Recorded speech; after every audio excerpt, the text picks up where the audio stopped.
ہم کہہ سکیں جی ہاں جس نے دیکھا وہ ہمارے نبی۔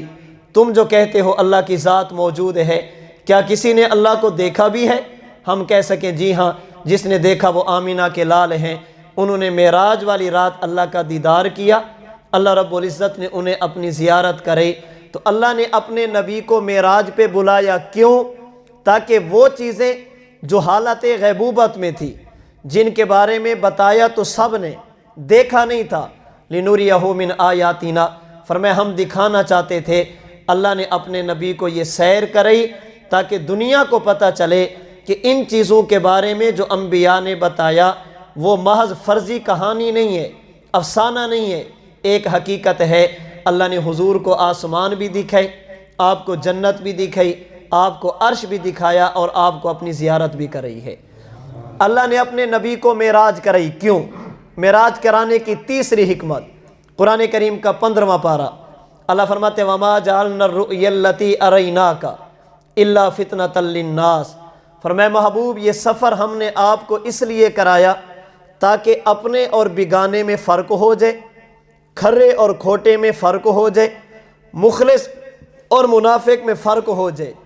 دنیا میں بہت سارے لوگ ہیں جو محبت کا دعویٰ کرتے ہیں، بہت سارے لوگ ہیں جو اللہ کے ساتھ محبت کا دعویٰ کرتے ہیں۔ ہم نے یہ آپ کو سیر کرائی، آپ کو یہ نظارے کرائے، کیوں؟ تاکہ ہم لوگوں کا امتحان لے سکیں، لوگوں کو آزما سکیں، دنیا کے سامنے یہ بتا سکیں اللہ کے نبی کی زبان پر اعتماد کرنے والا کون ہے اور اپنی عقل پر اعتماد کرنے والا کون ہے۔ کون ہے جو عقل کو چھوڑ کر اللہ کے نبی کی زبان پر اعتماد کرتا ہے، اور کون ہے جو اپنی عقل پر اعتماد کر کے اللہ کے نبی کے فرمان کو چھوڑ دیتا ہے۔ ہم نے لوگوں میں فرق کرنے کے لیے، لوگوں کو آزمانے کے لیے، مخلص اور غیر مخلص کو الگ کرنے کے لیے آپ کو یہ سفر کرایا۔ چنانچہ حضور تشریف لے گئے، جب آپ واپس آئے آپ نے آ کر بتایا کہ میں نے یہ سفر کیا، صحابہ کرام نے تصدیق کی، کامیاب ہو گئے، مشرکین نے تکذیب کی، ناکام ہو گئے۔ صحابہ کرام نے اپنی عقل پر نہیں، حضور کی زبان پر اعتماد کیا، اور مشرکین نے اپنی عقل پر اعتماد کر کے حضور کے فرمان کو چھوڑ دیا۔ تو اللہ رب العزت نے لوگوں کو آزمانے کے لیے، لوگوں کو آزمانے کے لیے اپنے نبی کو یہ سفر کرایا۔ اس لیے اللہ رب العزت نے حضور کے اس سفر کے لیے دن کا انتخاب نہیں کیا، اللہ نے رات کا انتخاب فرمایا، جب لوگ سو رہے تھے۔ کیوں؟ اس لیے کہ اگر حضور دن میں جاتے، ابو بکر صدیق دیکھتے کہ حضور جا رہے ہیں، اب اگر تصدیق کرتے تو ایمان ہوتا لیکن مزہ نہ آتا، اس لیے کہ دیکھ رہے ہیں، صحابہ کرام اپنی آنکھوں سے دیکھتے کہ آپ جا رہے ہیں۔ اس لیے اللہ پاک نے حضور کے اس سفر کے لیے رات کا انتخاب کیا۔ اگر دن کا انتخاب ہوتا، صحابہ کرام حضور کو جاتے ہوئے دیکھتے، اب اگر تصدیق کرتے تو مزہ نہ آتا۔ اللہ پاک نے رات کا انتخاب کیا، جب اپنے بھی سو رہے تھے، بیگانے بھی سو رہے تھے، ماننے والے بھی سو رہے تھے، نہ ماننے والے بھی سو رہے تھے۔ اللہ نے اپنے نبی کو معراج کے لیے رات پہ بلایا تاکہ اب حضور آ کر بتائیں، جو مانے وہ صرف صدیق نہیں بلکہ صدیق اکبر بن جائے، سب سے بڑا صدیق بن جائے، اور جو انکار کرے وہ صرف جہل نہیں ابو جہل بن جائے۔ تو اللہ نے اپنے نبی کے اس سفر کے لیے رات کا انتخاب کیا۔ حضرت ابو بکر صدیق رضی اللہ تعالی عنہ نے اس موقع پر اپنی عقل پر نہیں، نبی کے فرمان پر اعتماد کیا، اور مشرکین نے اللہ کے نبی کی زبان پر اعتماد نہیں بلکہ اپنی عقل پر اعتماد کیا۔ یہاں پر سیرت نگاروں نے لکھا ہے، حضور علیہ الصلوۃ والسلام واپس تشریف لے آئے، آپ نے فرمایا کہ ابو جہل اب تو مان لے، اللہ کا نبی ہوں اب تو مان لے۔ دلیل کیا ہے؟ میں رات کے تھوڑے سے حصے میں اتنا لمبا سفر کر کے آیا۔ ابو جہل نے کہا میں نہیں مانتا۔ کیوں نہیں مانتا؟ اس لیے کہ عقل اس بات کو تسلیم نہیں کرتی، سفر لمبا ہو، وقت زیادہ لگتا ہے، بھلا تھوڑے سے وقت میں اتنا لمبا سفر کوئی طے کر سکتا ہے؟ ابو جہل یہاں سے نکلا، لوگوں سے ملتا، لوگوں سے باتیں کرتا، لوگوں کو خراب کرتا، چلتے چلتے چلتے حضرت ابو بکر صدیق رضی اللہ تعالی عنہ سے ملاقات ہوگی۔ اس لیے کہ ابھی تک نماز فرض نہیں ہوئی تھی، نماز تو حضور معراج والی رات لے کر آئے۔ حضرت ابو بکر صدیق گھر سے نکلے، اللہ کے نبی کی خدمت میں جا رہے ہیں، ابو جہل سے آمنا سامنا ہوا، ملاقات ہو گئی۔ ابو جہل نے سوچا کہ آج موقع ہے ابو بکر صدیق کو پھسلانے کا، آج موقع ہے ان کو ایمان سے ہٹانے کا۔ حضرت ابو بکر صدیق کے سامنے ابو جہل کہنے لگا، ابو بکر ایک بات بتائیے، ایک شخص ہے جو یہ کہتا ہے میں رات کے تھوڑے سے حصے میں مکہ سے چلا، فلاں جگہ تک پہنچا، وہاں سے چلا تو آسمانوں تک پہنچا، ان سے بھی آگے کا سفر میں نے کیا ہے، کیا تم اس بات کو مانو گے، اس بات کی تصدیق کرو گے؟ ہمارے حضرت متکلم اسلام مولانا محمد الیاس گھمن صاحب دامت برکاتہم اللہ علیہ اس موقع پہ بڑا پیارا جملہ فرماتے ہیں، فرماتے حضرت ابو بکر صدیق نے فوراً جواب نہیں دیا کہ مانتا ہوں یا نہیں مانتا، فرمانے لگے یہ بتا کہ یہ جانے والا ہے کون؟ یہ جو کہتا ہے کہ میں اتنا لمبا سفر کر کے آیا، یہ جانے والا کون ہے؟ کیوں؟ اس لیے کہ بندہ دیکھا جاتا ہے، بندے کی حیثیت دیکھی جاتی ہے، اس بندے کی اصل صورتحال دیکھی جاتی ہے، اس کے بعد فیصلہ کیا جاتا ہے۔ ایک شخص ایسا ہے جس کے پاس کار ہے، وہ اگر یہ کہے کہ میں سرگودا سے کراچی 2 گھنٹوں میں پہنچا، کوئی بندہ بھی ماننے کے لیے تیار نہیں ہوگا۔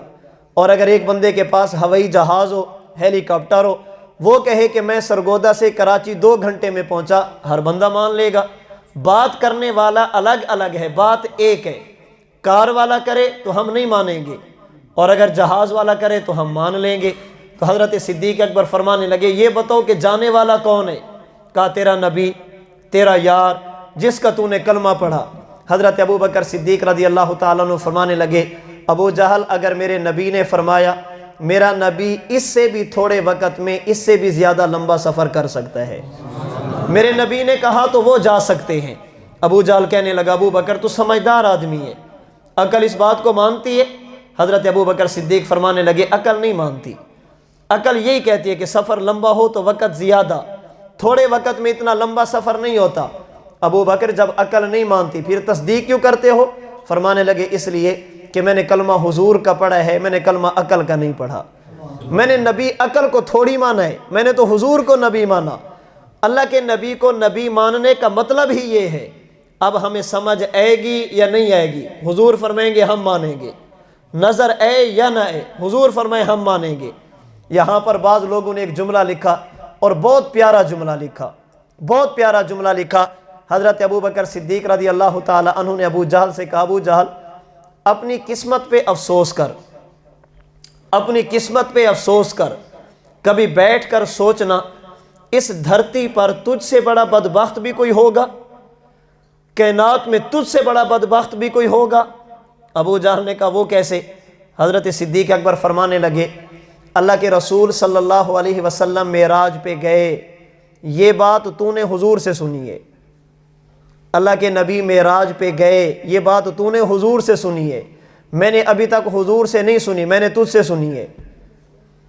اللہ کے نبی معراج پہ گئے، یہ بات تو نے حضور سے سنی ہے، میں نے ابھی تک حضور سے نہیں سنی، میں نے تجھ سے سنی ہے۔ کتنا بڑا بدبخت ہے، میں تجھ سے سن کر مان گیا ہوں، تو حضور سے سن کر بھی نہیں مانتا، میں تجھ سے سن کر مان گیا تو حضور سے سن کر بھی نہیں مانتا۔ اپنی قسمت پہ افسوس کرنا، کتنا بڑا بدبخت ہے تو اللہ نے اپنے نبی کو معراج کرائی۔ تیسری حکمت لوگوں میں فرق کرنے کے لیے، ابو جہل اور ابو بکر کی سوچ میں فرق کرنے کے لیے، فتنۃ للناس، کون ہے جو اپنی عقل پر اعتماد کر کے اللہ کے نبی کے فرمان کو چھوڑ دیتا ہے، اور کون ہے جو اللہ کے نبی کے فرمان پر اعتماد کر کے اپنی عقل کو قربان کر دیتا ہے۔ آج دنیا میں کتنے لوگ ہیں جن کی بنیاد ہی یہ ہے ہمیں سمجھ نہیں آتا، یہ بات عقل نہیں مانتی، بابا اللہ کے نبی فرما رہے ہیں ٹھیک ہے لیکن بات سمجھ نہیں آتی۔ اللہ کے نبی کو معراج کرانے کا مقصد ہی یہ تھا تاکہ یہ بات الگ الگ سوچ الگ الگ ہو جائے۔ ابو بکر صدیق کی سوچ والا کون ہے، ابو جہل کی سوچ والا کون ہے؟ یاد رکھیے جو بندہ اللہ کے نبی کے فرمان پر اپنی عقل کو قربان کر دے، اللہ کے نبی کے فرمان پر اپنی عقل کو قربان کر دے، نہیں سمجھ آتی تو کیا ہوا، ہمارے نبی نے فرما دیا، نہیں نظر آیا تو کیا ہوا، ہمارے نبی نے فرما دیا، اس کا سلسلہ ابو بکر کی سوچ سے ملتا ہے۔ اور جو بندہ اپنی عقل کی وجہ سے نبی کو چھوڑ دے، اس کی سوچ اور اس کا سلسلہ ابو جہل کی سوچ سے ملتی ہے۔ اب ہم نے فیصلہ کرنا ہے، ہم ابو بکر صدیق کے پیچھے چلیں یا ابو جہل کے پیچھے چلیں۔ حضرت صدیق اکبر کے پیچھے چلنے کا مطلب اللہ کے نبی کی زبان پر اعتماد، حضور علیہ الصلوۃ والسلام کے فرمان پر اعتماد۔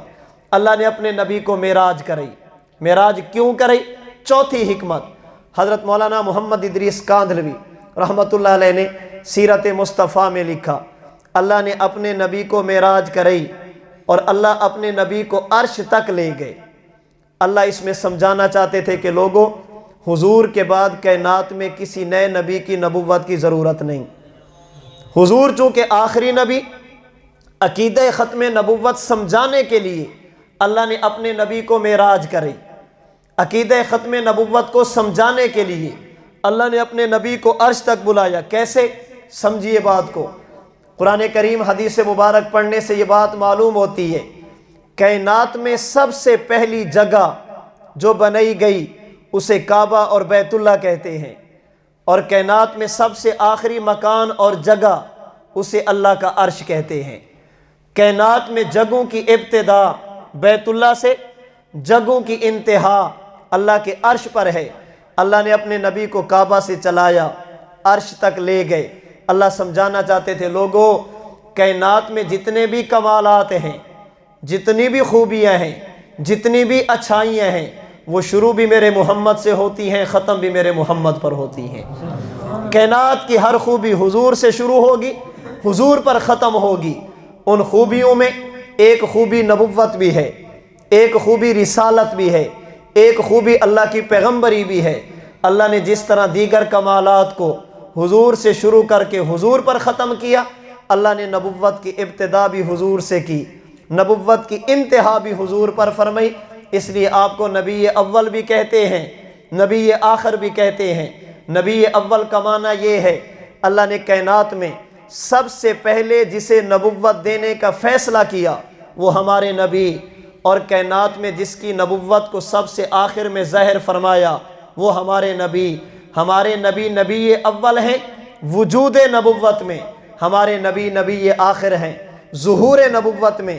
اللہ کے نبی سے نبوت کی ابتدا بھی ہے، حضور کی ذات پر نبوت کی انتہا بھی ہے۔ قاسم العلوم والخیرات حضرت مولانا محمد قاسم نانوتوی رحمۃ اللہ علیہ نے اسی بات کو سمجھانے کے لیے ایک مثال دی۔ فرماتے ہیں کہ آپ ایک کاغذ لیجئے اور کاغذ پر لکیر اور دائرہ بنانے کے لیے آپ ایک پرکار لیجئے۔ پرکار، اس پرکار کے دو کونے ہوتے ہیں، ایک کونے کو کاغذ کے درمیان میں رکھیے، دوسرے کونے کے ساتھ آپ لکیر بنائیے، دوسرے کونے کے ساتھ دائرہ بنائیے۔ حضرت نانوتوی رحمۃ اللہ علیہ فرماتے ہیں جب آپ نے پرکار کو کاغذ پہ رکھنا ہے، کاغذ پہ رکھتے ہی یہاں پر ایک نقطہ بن جائے گا، لیکن وہ نقطہ نظر نہیں آئے گا۔ نظر کب آئے گا؟ جب دائرہ مکمل ہوگا، اس پرکار کو ہٹائیں گے تو وہ نقطہ ظاہر ہوگا۔ اب کوئی بندہ یہ پوچھے کہ سب سے پہلے نقطہ بنے کون؟ آپ کہیں گے یہ درمیان والا۔ سب سے آخر میں ظاہر کون سا ہوا؟ آپ کہیں گے یہ درمیان والا۔ یہ بنتا سب سے پہلے ہے، ظاہر سب سے آخر میں ہوتا ہے۔ حضور علیہ الصلوۃ والسلام نبی اول، آپ وجود نبوت میں سب سے پہلے، حضور نبی آخر، آپ ظہور نبوت میں سب سے آخر۔ آپ کو نبوت کائنات میں سب سے پہلے عطا فرمائی گئی اور آپ کی نبوت کا ظہور کائنات میں سب سے آخر میں کیا گیا۔ اللہ نے عقیدہ ختم نبوت کو سمجھانے کے لیے حضور کو عرش پہ بلایا۔ اور آسان لفظوں میں کہنا چاہوں گا، اللہ نے ہر نبی کو معراج کرائی، اللہ نے ہر نبی کو معراج کرائی، لیکن ایسی جگہ پر لے جا کر اس کے اوپر جگہ باقی تھی۔ ہر نبی کو سیر کرائی، لیکن ایسی جگہ تک لے جا کر ان کے اوپر جگہ باقی تھی۔ حضرت آدم کو سیر کرائی اللہ نے جنت میں بٹھا کر، ان کے اوپر جگہ باقی تھی۔ حضرت نوح کو سیر کرائی جودی پہاڑ پر پہنچا کر، ان کے بعد جگہ باقی تھی۔ حضرت ابراہیم کو سیر کرائی چیخے میں پہنچا کر، ان کے بعد بھی جگہ باقی تھی۔ حضرت اسماعیل کو معراج کرائی چھری کے نیچے لٹا کر، ابھی جگہ باقی تھی۔ حضرت موسیٰ کو سیر کرائی کوہ طور پر بلا کر، ابھی جگہ باقی تھی۔ حضرت عیسیٰ کو سیر کرائی دوسرے آسمان پر بلا کر، ابھی جگہ باقی تھی۔ ہر نبی کو اللہ نے معراج اور سیر کرائی، لیکن ایسی جگہ تک لے جا کر ان کے اوپر جگہ باقی تھی۔ جب باری حضور کی آئی، اللہ نے حضور کو سیر کرائی، زمین بھی نیچے حضور کو سیر کرائی، 7 آسمان بھی نیچے حضور کو سیر کرائی، سدرۃ المنتہا بھی نیچے حضور کو سیر کرائی، صریف الاقلام بھی پیچھے حضور کو سیر کرائی، جنت بھی نیچے اللہ کے نبی نے سیر کی، اللہ نے سیر کرائی، آپ کو عرش تک لے گئے، تمام انبیاء کو معراج اور سیر کرائی، ایسی جگہوں پر لے جا کر جن کے اوپر جگہ باقی تھی اللہ نے اپنے نبی کو سیر کرائی اور وہاں تک لے گئے جہاں پر جگہ جا کے ختم ہو جاتی ہیں۔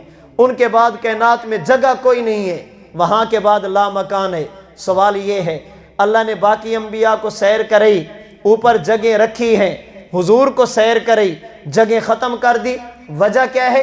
مولانا کاندھلوی رحمۃ اللہ علیہ فرماتے ہیں چونکہ پہلے انبیاء کی نبوت کے بعد نبوت تھی، ان کے لیے فقط نبوت، حضور کی نبوت کے بعد نئی نبوت نہیں، آپ کے لیے ختم نبوت ہے۔ چونکہ ان کی نبوتوں کے بعد نبوت تھی، اللہ نے جگہ وہ رکھی جن کے اوپر جگہ باقی تھی۔ جب باری آمینہ کے لال کی گئی، اللہ نے حضور کو آخری مکان تک پہنچا کر دنیا کو بتا دیا، لوگو جس طرح عرش پر جگہوں کی انتہا میرے محمد پر نبوت کی انتہا، جیسے عرش کے بعد کائنات میں اور جگہ نہیں، میرے نبی کے بعد کائنات میں نیا نبی نہیں، اللہ نے جگہوں کو عرش پر ختم فرما دیا اور اللہ نے نبوت کو محمد مصطفیٰ پر ختم فرما دیا۔ اللہ نے اپنے نبی کو معراج کری عقیدہ ختم نبوت بتانے کے لیے۔ 5ویں حکمت، اللہ نے اپنے نبی کو معراج کرائی، کیوں کرائی؟ اللہ بتانا چاہتے تھے، اے میرے محبوب، جو لوگ آپ کے ساتھ جڑے ہیں، جنہوں نے ایمان کی حالت میں آپ کی مجلس میں بیٹھ کر دین سیکھا، جو صحابہ ہیں، میں نے ان کے لیے جنت کا فیصلہ فرما دیا ہے۔ صحابہ کا جنتی ہونا یہ سمجھانے کے لیے اللہ نے اپنے نبی کو معراج کرائی۔ اللہ نے قرآن میں تو کہہ دیا کُلًّا وعد اللہ الحسنى، اے محبوب جو آپ کے پاس آ گیا، صحابی بن گیا، میرا وعدہ یہ جنتی، اولئک حزب اللہ الا ان حزب اللہ هم المفلحون، یہ کامیاب، رضی اللہ عنہم ورضوا عنہ، یہ اللہ سے راضی، اللہ ان سے راضی۔ اللہ نے یہ بتا تو دیا، اللہ نے دکھانے کے لیے اپنے نبی کو معراج کرائی تاکہ دنیا کو پتہ چلے نبی کے صحابہ جنتی۔ حضور تشریف لے گئے، بخاری مسلم ترمذی کی روایات کے مطابق حضور فرماتے میں جنت کے قریب گیا، مجھے محسوس ہوا کہ جنت میں کوئی چل رہا ہے، جنت میں کوئی چل رہا ہے۔ میں نے پوچھا یہ جنت میں مجھ سے پہلے کون ہے؟ بتایا گیا یا رسول اللہ کوئی بھی نہیں۔ میں نے کہا یہ قدموں کی آواز کیسی، یہ چلنے کی آواز کیسے؟ مجھے بتایا گیا یہ چلنے والا اس وقت جنت میں نہیں چل رہا، مکہ میں چل رہا ہے۔ میں نے پوچھا ہے کون؟ بتایا گیا آپ کا غلام بلال حبشی ہے، جو چلتا تو مکہ کی گلیوں میں ہے، اللہ نے قدموں کی آہٹ کو جنت میں پہنچا دیا۔ فرماتے میں نے ایک مکان دیکھا، جنت کا محل دیکھا، اس جنت کے محل کی بناوٹ اور سجاوٹ دیکھی، اس جنت کے محل کی خوبصورتی کو دیکھا۔ فرماتے اس خوبصورتی کو دیکھنے کے بعد میرے دل میں خیال آیا کہ یہ مکان میرا ہوگا، اللہ یہ محل مجھے دیں گے۔ میں نے پوچھا یہ کس کا؟ کہا گیا ایک عرب کا، ایک فرد ہے جس کا تعلق عرب سے ہے۔ میں نے کہا میں بھی تو عرب سے ہوں۔ مجھے بتایا کہ اس کا تعلق قریش سے ہے۔ میں نے کہا میں بھی قریشی ہوں۔ پھر مجھے بتایا گیا حضور یہ محل آپ کا نہیں، آپ کے غلام خادم عمر بن خطاب کا ہے۔ حضور علیہ الصلوۃ والسلام فرماتے ہیں میرا دل کرتا تھا میں اندر جاؤں، دل کرتا تھا اندر جا کر دیکھوں، لیکن گیا نہیں۔ حضرت عمر موجود ہیں، حضور نے بتایا یا رسول اللہ گئے کیوں نہیں؟ فرمانے لگے عمر مجھے آپ کی غیرت یاد آ گئی۔ فبکا عمر، حضرت عمر کی چیخ نکل گئی، رو پڑے، یا رسول اللہ میں آپ کے بارے میں غیرت کرتا۔ اللہ نے قرآن میں بتایا صحابہ جنتی، کوئی کہہ سکتا تھا کہ ہم نہیں مانتے؟ اللہ نے اپنے نبی کو معراج کرائی، بلال کے قدموں کی آہٹ سنا کر، حضرت عمر بن خطاب کا محل دکھا کر اللہ نے بتا دیا جس نے ایمان کی حالت میں حضور سے ملاقات کر لی میں خدا ان کے لیے دنیا میں جنت کا فیصلہ فرما چکا ہوں۔ اس لیے اللہ نے اپنے نبی کو معراج کرائی۔ پہلی بات میں سمجھا رہا تھا اللہ نے حضور سے پہلے